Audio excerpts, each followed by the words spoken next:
Qu'est-ce qui a fait que tu n'aies pas continué dans l'art classique pour essayer de faire une carrière internationale et que tu as préféré l'art celtique?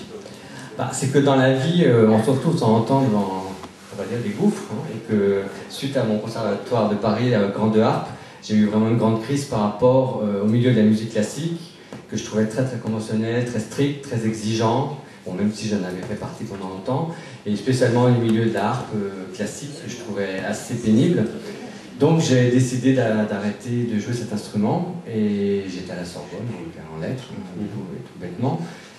Et c'est 2 ans après, j'étais à Lorient à un concours qui s'appelle le Conarboc, donc un concours de musique bretonne. Et c'était donc dans les années 80, 10 ans après le boom qu'avait fait la renaissance de l'art celtique de Stivell. Donc Stivell, ça avait créé un appel d'air. Par contre, il n'y avait aucun prof, il n'y avait pas d'élèves, il n'y avait pas d'instrument. Donc il a fallu tout créer dans les années 80. On a été toute une équipe de pionniers, on a trouvé des luthiers qui nous ont construit des instruments, on a fait des méthodes, on a essayé de comprendre ce que c'était que la musique celtique. On a réinventé cet instrument qui avait disparu de Bretagne.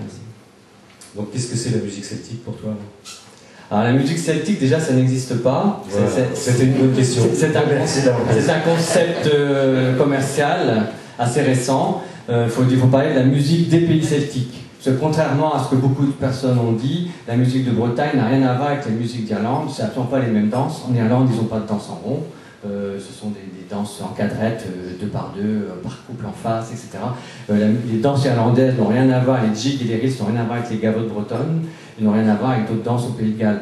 Donc, bien sûr, il y a des accointances très fortes entre les pays celtiques, notamment on est à l'ouest de cette grande Europe, de cette vieille Europe, on est des pays d'humidité, des pays d'imaginaire, mais au niveau de la culture et de la musique, c'est très très différent. Hein. Donc il faut parler de la musique des pays celtiques.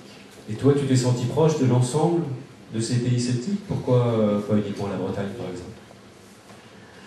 Bon, moi je suis nantais, mais breton, et puis après je suis arrivé à Quimper, j'étais très très touché par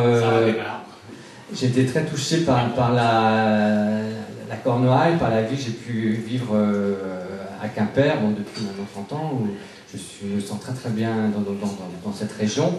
Donc j'ai beaucoup travaillé sur la musique bretonne. Bon, par contre, j'avais bien sûr aussi des amis musiciens en Irlande, et quelque part c'était plus facile de jouer de la musique irlandaise parce que c'est beaucoup plus tonal, c'est beaucoup plus récent comme musique que la musique bretonne qui est très archaïque, des musicologues maintenant nous ont vraiment expliqué que la musique bretonne vient du fond du Moyen-Âge, tous ces coupes de sonneurs, ces guerzous dont je parlais un peu tout à l'heure.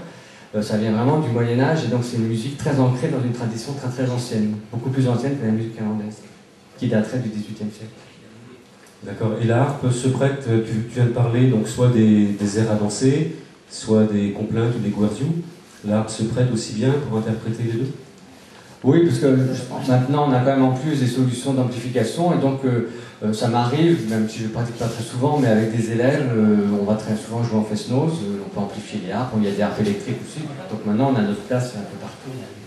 On peut jouer avec tous les instruments. Le seul souci, c'est avec les instruments traditionnels en Bretagne, c'est quand même difficile de rivaliser avec une bombarde ou une cornemuse. Mais par contre, tous les instruments de l'orchestre, du hautbois, de la flûte, du violon, de la clarinette, du violoncelle, ça va très très bien.